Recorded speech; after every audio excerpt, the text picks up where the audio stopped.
ulama membagi menjadi dua, al-kabair minadz-dzunub was-shaghair. Maka al-kabair minadz-dzunub, definisi yang lebih baik apa? Dosa-dosa yang disebutkan di Al-Quran dan Sunnah dengan lafaz-lafaz yang keras dan iqab binar dan lafaz-lafaz yang keras di dunia. Untuk contohnya meninggalkan puasa, telah kita lewati hadis-hadis meninggalkan puasa, apa iqabnya? Banyak. Bahkan di dunia pun di saat mereka orang-orang di hadis yang kita bahas tentang ahkam siyami Ramadan, bahwa Ramadan itu hukumnya wajib, bahwa mereka orang-orang yang meninggalkan puasa Ramadan ada lafaz-lafaz yang keras. Di antaranya apa? Hadis-hadis yang disebutkan di Ashabus Sunan dari berbagai sahabat, sekitar 5 atau 7 sahabat. Ingat, rogima anfu rajulin au ab'adahu au ba'adahullah. Maknanya rogima anfu rajulin indal Arab, kalimat ini penghinaan. Karena maknanya rogima anfi rajulin, orang itu wajahnya, terutama hidung-hidungnya yang panjang, digesekkan ke tanah. Sakit apa tidak? Mungkin patah tulangnya. Adapun bagi yang pesek mungkin tidak apa-apa, apalagi seperti kucing Anggora. Al-muhim, makna rogima anf, dijatuhkan wajahnya ke tanah dan digesek-gesek. Itu penghinaan yang besar. Wajah ini adalah mukarram, dimuliakan oleh Allah. Maka di sini ditundukkan ke tanah, digesek-gesek. Itu makna rogima anf. Kalimat ini kalimat penghinaan dan maknanya seperti tadi. Dan Nabi mengatakan rogima anfi rajulin dakhala alaihi Ramadan walam yukfar lahu. Masuk kepadanya bulan Ramadan dan tidak mau sholat. Di riwayat lain, ba'adahullah, Allah menjauhkannya dari rahmatnya, dari kebaikan. Dan di riwayat lain, syaqiyun, kecelakaan, keburukan.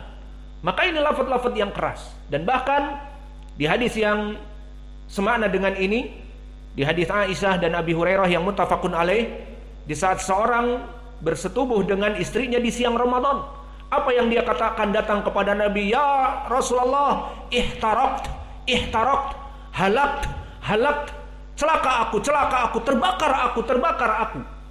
Maka ini lafaz-lafaz menunjukkan dosa besar. Dan lebih dari itu di hadis Abi Umamah Al-Bahili yang diriwayatkan oleh Imam Ibnu Hibban dan sebelumnya oleh Imam Ibnu Khuzaimah, gurunya, dan juga Imam Al-Hakim, muridnya Ibnu Hibban. Semuanya ketiganya meriwayatkan dari Abi Umamah, di mana disebutkan di saat aku tertidur dibawa oleh 2 malaikat, kemudian dibawakan kepada gunung yang menjulang, Jabalan Wa'iron, gunung yang menjulang yang sudut elevasinya 90 derajat vertikal. Maka yang naik gunung-gunung tersebut butuh latihan cliffhanger, butuh latihan wall climbing. Maka Nabi disuruh memanjat, dikatakan la astati, la atiku, aku tidak mampu. Is'ad ya Muhammad sa'usahidu laka. Maka naik wahai Muhammad, kami para malaikat akan membantu kamu menerbangkannya. Maka di saat Nabi naik kepada gunung itu, falamma wasata ila sawail jabal, di saat sampai kepada pertengahan gunung, id sami'na aswatan syadidatan. Faqala Rasulullah SAW, man haula, siapa suara yang menyayat, jeritan orang-orang yang menjerit. Maka dikatakan haula awai ahlin nar, itu adalah jeritan penduduk api neraka. Maka id ra'aituhum, maka aku melihat mereka mu'allaqina bi araqibihin musaqqaqatun asdaquhum daman fatasilu asdaquhum daman. Maka aku melihat mereka dibalik, diikat kaki-kaki, mata kaki mereka dalam keadaan terbalik, kepala di bawah. Setelah itu dipecah, dirobek mulutnya kepada asdak. Asdak itu pipi, dari mulut ini dirobek sampai ke pipi, sampai ke telinga. Ini dia, ini asdak namanya, dirobek. Maka dalam keadaan berbalik, terbalik, kepala di bawah. Maka membuncah darah dan menjerit. Ini yang didengar oleh Nabi dan dilihat. Maka Nabi mengatakan, man haula, dikatakan haula alladhi yuftiruna qabla an tahilla siyamihim. Mereka orang-orang ya Rasulullah yang berbuka sebelum waktunya. Maknanya tidak berpuasa. Berbuka di bulan Ramadan jam 9 sarapan, berarti nggak berpuasa. Dan makan siang, berarti nggak berpuasa. Maka ini balasannya. Ini contoh tentang permasalahan dosa-dosa besar ya seperti ini. Keras di dalam adab dan iqab. Ini contoh saja. Banyak dosa-dosa yang lain seperti ghibah. Di Al-Quran disebutkan wala yaghtab ba'dukum ba'dha, dengan la nahiyah. Atau hibu ang ta'kulalah ma'akhihi maitan fakarihtumuh, dikiaskan oleh Allah seperti kamu memakan bangkai saudara. Al-ghibah minal kabair. Itu di Al-Quran dikiaskan sebagai kamu memakan bangkai saudaramu. Fakarihtumuh, maka jijiklah kepada bangkai saudaramu itu, jauhi ghibah. Direkankan, dikiaskan dengan memakan bangkai yang busuk dari saudaranya. Menunjukkan di Al-Quran keras. Berarti dosa besar seperti itu contohnya. Adapun di dalam hadis seperti telah kita lewati di ceramah-ceramah kita ataupun di khutbah, di dalam hadis yang diriwayatkan oleh Ashabus Sunan, disahihkan oleh Syekh kami Muqbil, maka di saat Nabi lama urija ila sama, di saat Isra wa Mi'raj, fara'aitu aqwaman ma'ahum adfar yahmisuna wujuhahum wa sudurahum, bahwa orang-orang mempunyai cakar. Yang jelas seperti Wolverine atau tidak, dia mempunyai cakar, mencakar-cakar wajahnya dan dada-dadanya, robek, mati, kemudian dihidupkan kembali, merobek-robek lagi. Maka dikatakan man haula alladhi yaquluna luhuman nas wa yadkhulu fi a'radihim. Mereka yang dulu di dunia makan daging manusia, maknanya bergibah dan berbicara dari nama-nama kebaikan manusia, dia dijatuhkan reputasi manusia dengan gosip, bijulus, araf fulan al-yawm kada wa kada, fulan kada wa kada, si fulanah kada wa kada, majelis ngerumpi dan yang lainnya, maka majelis gibah. Maka ini contoh tentang permasalahan bagaimana contoh dosa-dosa besar. Kembali kepada masalah yang diampuni di sini, dosa besar atau sekaligus dosa kecil. Lalu apa definisi dosa kecil? Para ulama menyebutkan dari dosa-dosa kecil dengan tidak menyebutkan contoh bagus, agar orang-orang tidak bermudah-mudahan. Pokoknya dosa kecil itu dosa, tapi tidak seperti disebutkan di Al-Quran dan Sunnah dengan laknat di dunia dan hari akhirah dan adab yang perih dan pedih. Maka itulah dosa kecil, as-shaghair. Maka di sini lebih baik untuk tidak disifatkan apa itu shaghair, contohnya bla bla bla.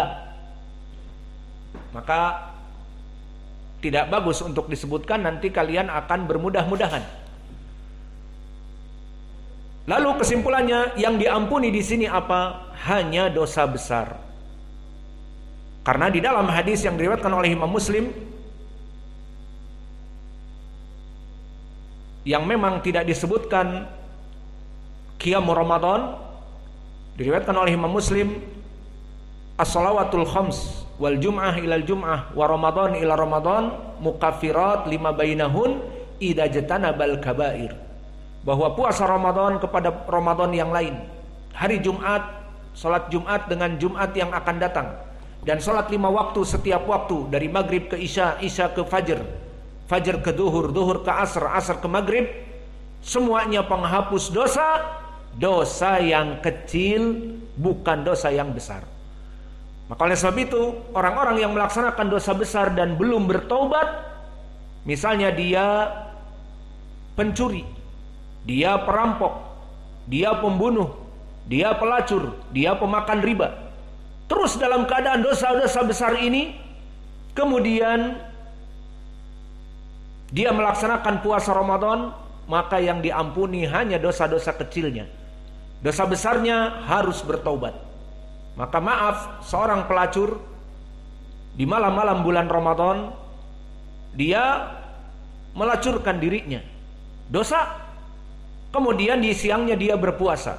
Awas, jangan ada tanggapan dan pikiran si pelacur ini berkata, Allah mengampuni malam-malamku dengan siang-siangku melaksanakan puasa Ramadan. Fahim? Tidak diampuni. Kenapa? Karena itu dosa besar. Lalu bagaimana kepada para pelacur itu? Taubat kepada Allah, tinggalkan perbuatan dosa besar ini, baru diampuni dari dosa pelacurannya. Paham sekarang? Maka inilah hadis yang pertama yang bisa kita berikan. Dan keutamaan dari hadis yang kedua, atau kita cukupkan atau kita tambah? Mau ditambah? Atau mau cukupkan saja? Kayaknya dicukupkan saja. Berarti besok tasmiknya masih hadis ini, atau kita tambah biar tasmiknya hadis yang lain. Ayo tulis sekarang. Keutamaan yang kedua, man shalla al-qiyama ma'al imam hatta yansarifa kutiba lahu qiyamu lailatin kamilatin. Maka keutamaan yang kedua dari salat tarawih adalah barang siapa yang dia itu salat bersama imam, maknanya di masjid berjamaah, ada imam, ada makmum, maka kutiba lahu qiyamul lailah kamilah. Keutamaannya dia akan dicatat seakan-akan melaksanakan sholat sepanjang malam. Ini keutamaan. Dari segi apa? Dari segi kita sholat tarawih yang kita lakukan paling banter mungkin 1 jam, 1 jam setengah, tidak apa-apa.